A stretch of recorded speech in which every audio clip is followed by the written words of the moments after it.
ನಮಸ್ತೆ ವೀಕ್ಷಕರೇ, ಇವತ್ತು ನಾನು ಹುಚ್ಚ ಸಿನಿಮಾದ ಬಗ್ಗೆ ಮಾತನಾಡಬೇಕು ಅಂತ ಬಂದಿದ್ದೀನಿ. 6/7/2001 ಈ ಸಿನಿಮಾ ತೆರೆ ಕಾಣುತ್ತೆ. ಈ ಸಿನಿಮಾದಲ್ಲಿ ರೇಖಾ ನಾಯಕಿಯಾಗಿ ಕಾಣಿಸ್ಕೊಂಡ್ರೆ ಓಂ ಪ್ರಕಾಶ್ ರಾವ್ ನಿರ್ದೇಶಕರಾಗಿರ್ತಾರೆ. ಈ ಸಿನಿಮಾಗೆ ಕಿಚ್ಚ ಸುದೀಪ್ ಅವರು ಈ ಸಿನಿಮಾದಲ್ಲಿ ಎರಡನೇ ಸಿನಿಮಾ ಅಂತ ಹೇಳ್ಬೋದು ಅವ್ರಿಗಿದು.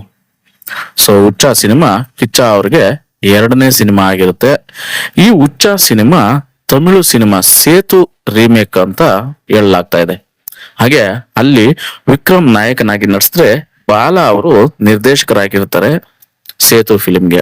ಸೊ ಈ ಸಿನಿಮಾನ ಮೊದಲು ಶಿವರಾಜ್ ಕುಮಾರ್ ಮತ್ತು ಉಪೇಂದ್ರ ಅವರನ್ನ ನಟನೆ ಮಾಡೋದಕ್ಕೆ ಆಯ್ಕೆ ಮಾಡಲಾಗಿರುತ್ತೆ. ಆದ್ರೆ ಕಾರಣಾಂತರಗಳಿಂದ ಕಾಲ್ ಶೀಟ್ ಪ್ರಾಬ್ಲಮ್ ಇಂದ ಅವರಿಬ್ರು ನಡ್ಸೋದಿಕ್ಕೆ ಮುಂದೆ ಬರಲ್ಲ. ಹಾಗಾಗಿ ಚಿತ್ರ ಸುದೀಪ್ ಪಾಲಾಗುತ್ತೆ. ಸುದೀಪ್ ಅವರಿಗೆ ಈ ಸಿನಿಮಾ ಎರಡನೇ ಸಿನಿಮಾ ಆಗಿರುತ್ತೆ. ಸೊ ಈ ಚಿತ್ರ 25 ವಾರಗಳ ಯಶಸ್ವಿ ಪ್ರದರ್ಶನ ಕಾಣುತ್ತೆ. ಚಿತ್ರದ ಯಶಸ್ಸಿನ ನಂತರ ಸುದೀಪ್ ರವರು ಕಿಚ್ಚ ಸುದೀಪ್ ಅಂತಾನೆ ಪ್ರಸಿದ್ಧಿ ಪಡೆದುಕೊಳ್ತಾರೆ. ಹಾಗೆ ಫಿಲ್ಮ್ ಫೇರ್ ಪ್ರಶಸ್ತಿ ಕೂಡ ಈ ಸಿನಿಮಾಗೆ ಸಿಗುತ್ತೆ. ಸೊ ಚಿತ್ರದಲ್ಲಿ ಮೊದಲಾರ್ಧದಲ್ಲಿ ರೆಬಲ್ ಆಗಿ ಕಾಣಿಸ್ಕೊಂಡು ಯುವ ಜನರನ್ನ ತುಂಬಾ ಆಕರ್ಷಿಸ್ತಾರೆ ಸುದೀಪ್ ಅವರು. ನಂತರ ದ್ವಿತೀಯಾರ್ಧದಲ್ಲಿ ಹುಚ್ಚನ ಪಾತ್ರದಲ್ಲಿ ಅಮೋಘ ಅಭಿನಯ ನೀಡ್ತಾರೆ. ಚಿತ್ರಕ್ಕೆ ಪ್ರಶಸ್ತಿ ಬರಲು ಹುಚ್ಚನ ಪಾತ್ರವೇ ಕಾರಣ ಅಂತ ಸಿನಿ ಪಂಡಿತರ ಲೆಕ್ಕಾಚಾರ ಕೂಡ ಆಗುತ್ತೆ. ಸೊ ಈ ಸಿನಿಮಾದಿಂದ ಸುದೀಪ್ ಅವರು ಕಿಚ್ಚ ಸುದೀಪ್ ಆಗಿ ಹೆಸರುವಾಸಿಯನ್ನ ಪಡ್ಕೊಂತಾರೆ. ಈ ಚಿತ್ರಕ್ಕೆ ನಾಯಕಿಯಾಗಿ ಆಯ್ಕೆಯಾದ ರೇಖಾ ಅವರು ಚಿತ್ರ ಎಂಬ ಸಿನಿಮಾದಲ್ಲಿ ಅಭಿನಯಿಸಿರ್ತಾರೆ. ಅದರಲ್ಲಿ ಅವರು ಬೋಲ್ಡ್ ಪಾತ್ರನ ಮಾಡಿರ್ತಾರೆ. ಆದರೆ ಚಿತ್ರದಲ್ಲಿ ಅದಕ್ಕೆ ತದ್ವಿರುದ್ಧವಾದ ಮುಗ್ಧ ಹುಡುಗಿಯ ಪಾತ್ರ ಹುಚ್ಚ ಸಿನಿಮಾದಲ್ಲಿ ಸಿಗುತ್ತೆ. ನಂಗಂತೂ ಈ ಸಿನಿಮಾ ನೋಡೋಕೆ ಮುಂಚೆನೆ ನಾಯಕಿ ಆಯ್ಕೆ ಸರಿ ಇಲ್ಲ ಅಂತ ಅನ್ಸ್ಬಿಟ್ಟಿರುತ್ತೆ. ಆದ್ರೆ ಸಿನಿಮಾ ನೋಡಿದ್ಮೇಲೆ ತುಂಬಾನೇ ಅನ್ಸುತ್ತೆ. ಯಾಕಂದ್ರೆ ಚಿತ್ರ ಸಿನಿಮಾದಲ್ಲಿ ನಟಿಸಿರ್ತಕ್ಕಂಥ ರೇಖಾ ಹುಚ್ಚ ಸಿನಿಮಾದಲ್ಲಿ ನಟಿಸಿರ್ತಕ್ಕಂಥ ರೇಖಾ ತುಂಬಾನೇ ಡಿಫ್ರೆಂಟ್ ಅಂತ ಅನ್ಸ್ಬೋದು. ಆ ರೀತಿಯಾಗಿ ರೇಖಾ ಸಖತ್ತಾಗಿ ಅಭಿನಯಿಸಿದರೆ ಅಂತ ಹೇಳ್ಬೋದು ಈ ಸಿನಿಮಾದಲ್ಲಿ ಹುಚ್ಚನಲ್ಲಿ. ಯಜಮಾನ ಚಿತ್ರಕ್ಕೆ ಸಂಗೀತ ನಿರ್ದೇಶನ ಮಾಡಿರ್ತಕ್ಕಂಥ ರಾಜೇಶ್ ರಾಮನಾಥ್ ಅವರು ಈ ಚಿತ್ರಕ್ಕೂ ಸಂಗೀತ ನಿರ್ದೇಶನ ಮಾಡ್ತಾರೆ. ಹಾಗೆ ಯಜಮಾನ ಚಿತ್ರನ ನಿರ್ಮಿಸಿದಂತ ರೆಹಮಾನ್ ಅವರು ಈ ಸಿನಿಮಾನು ನಿರ್ಮಿಸ್ತಾರೆ. ಸೊ ಹಾಡುಗಳಂತೂ ಸಖತ್ತಾಗಿದೆ ಹುಚ್ಚ ಸಿನಿಮಾದಲ್ಲಿ. ಅದರಲ್ಲೂ ಉಸಿರೇ ಉಸಿರೇ ಹಾಡಂತೂ ಬಹಳ ಜನಪ್ರಿಯತೆ ಪಡೆದುಕೊಳ್ಳುತ್ತೆ. ಈಗಲೂ ಕೂಡ ತುಂಬಾ ಜನಪ್ರಿಯವಾದ ಹಾಡು ಅಂತ ಹೇಳ್ಬೋದು ಉಸಿರೇ ಉಸಿರೇ ಅನ್ನೋ ಹಾಡು. ಈ ಚಿತ್ರದ ನಂತರ ಸುದೀಪ್ ಅವರು ಬೆಳೆದ ರೀತಿ ನಿಮ್ಗೆಲ್ಲ ಗೊತ್ತೇ ಇದೆ ಗುರು. ಮಾಸ್ ಪಾತ್ರಕ್ಕೆ ಅಂಟಿಕೊಳ್ಳದೆ ಸ್ವಾತಿ ಮುತ್ತು, ಮುಸ್ಸಂಜೆ ಮಾತು, ಮೈ ಆಟೋಗ್ರಾಫ್ ಈ ತರ ಕ್ಲಾಸ್ ಪಾತ್ರಗಳಲ್ಲಿ ಅಭಿನಯಿಸಿ ಜನಮನದಲ್ಲಿ ಹೆಸರುವಾಸಿಯನ್ನು ಪಡ್ಕೊಳ್ತಾರೆ. ನಟರಾಗಿ ಅಷ್ಟೇ ಅಲ್ಲದೆ ನಿರ್ದೇಶಕರಾಗಿಯೂ ಯಶಸ್ಸನ್ನು ಪಡಿತಾರೆ ಕಿಚ್ಚ ಸುದೀಪ್ ಅವರು.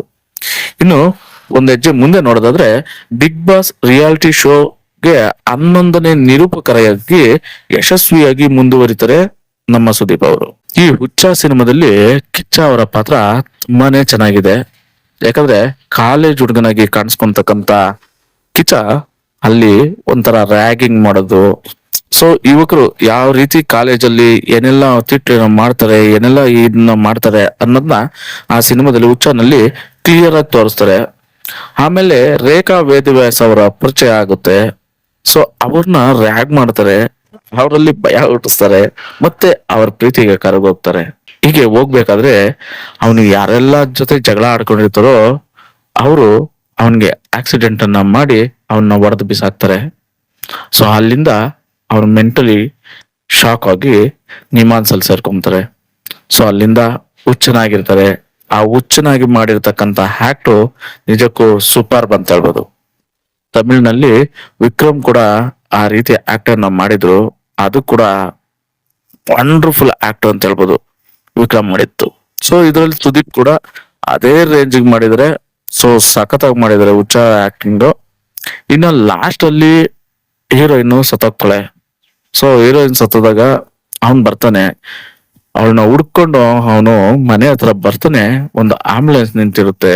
ಏನು ಅಂತ ಅನ್ಕೊಂಡು ಹೋದ್ರೆ ಸೊ ಜನ ಎಲ್ಲ ನಿಂತಿರ್ತಾರೆ. ಅಲ್ಲಿ ಹೋದ್ರೆ ಅವಳು ತೀರ್ಕೊಂಡಿರ್ತಾಳೆ. ಸೊ ಅಲ್ಲಿ ಅವನು ಗೋಳಾಡ್ತಾನೆ. ಮತ್ತೆ ಅಲ್ಲಿಂದ ಎದ್ದು ಮತ್ತೆ ಅವನ್ನ ಹುಡ್ಕೊಂಡು ನಿಮ್ಮ ಹಾಸ್ಪಿಟಲ್ ಅವರು ಮತ್ತೆ ಅವನ್ನ ಹುಡ್ಕೊಂಡ್ ಬಂದಾಗ ಆಸ್ಪತ್ರೆಯವರು ಮೆಂಟಲ್ ಹಾಸ್ಪಿಟಲ್ ಅವರು ಸುದೀಪ್ನ ಹುಡ್ಕೊಂಡ್ ಮತ್ತೆ ಬರ್ತಾರೆ. ಆಗ ಬಂದಾಗ ತಾನಾಗೆ ಆ ವ್ಯಾನ್ ಗತ್ತಿ ಅಲ್ಲಿಂದ ಹೊರಟೋಗ್ತಾನೆ. ಸೊ ಆಗ ಬರ್ತಕ್ಕಂತ ಒಂದು ಹಾಡು, ಆ ಸೀನು ಹೃದಯ ಕಲ್ಕುತ್ತೆ ಗುರು. ನಿಜಕ್ಕೂ ಸೂಪರ್ ಸಿನಿಮಾ, ಸಖತ್ತಾಗಿದೆ. ಆ ಕ್ಲೈಮ್ಯಾಕ್ಸ್ ಸೀನ್ ಅಂತೂ ನೀವು ನೋಡ್ಲೇಬೇಕು ಗುರು. ಯಾವ ಸೀನ್ ನೋಡ್ತಿರೋ ಬಿಡ್ತಿರೋ, ಕ್ಲೈಮ್ಯಾಕ್ಸ್ ಅಂತೂ ಖಂಡಿತ ಮಿಸ್ ಮಾಡಿದೆ ನೋಡಿ. ಯಾಕಂದ್ರೆ ಸಖತ್ತಾಗಿದೆ ಕ್ಲೈಮ್ಯಾಕ್ಸ್ ಮಾತ್ರ ಆ ಸಿನಿಮಾದಲ್ಲಿ. ನನಗಂತೂ ಸಖತ್ ಇಷ್ಟ ಆಯ್ತು. ಸೊ ಆ ಸಿನಿಮಾ ಕೂಡ ತುಂಬಾನೇ ಇಷ್ಟ ಆಯ್ತು ಅಂತ ಹೇಳ್ತೀನಿ. ಹಾಗೆ ನನ್ನ ವಿಡಿಯೋ ನಿಮ್ಗೆ ಇಷ್ಟ ಆಗಿದ್ರೆ ದಯಮಾಡಿ ಸಬ್ಸ್ಕ್ರೈಬ್ ಮಾಡ್ಕೊಳ್ಳಿ, ಬೆಲ್ ಬಟನ್ ನ ಕ್ಲಿಕ್ ಮಾಡಿ, ಲೈಕ್ ಶೇರ್ ಕಮೆಂಟ್ ಕೊಟ್ಬಿಡಿ. ನಿಮ್ಮ ಒಂದು ನಿಮ್ಮ ಸಪೋರ್ಟ್ ನನಗೆ ತುಂಬಾ ಇಂಪಾರ್ಟೆಂಟು. ಹಾಗಾಗಿ ಸಬ್ಸ್ಕ್ರೈಬ್ ಮಾಡ್ಕೊಳ್ಳಿ ಅಂತ ಕೇಳ್ತಾ ಸಿಗೋಣ ಮತ್ತೊಂದು ವಿಡಿಯೋದಲ್ಲಿ. ಧನ್ಯವಾದಗಳು, ಶುಭ ದಿನ.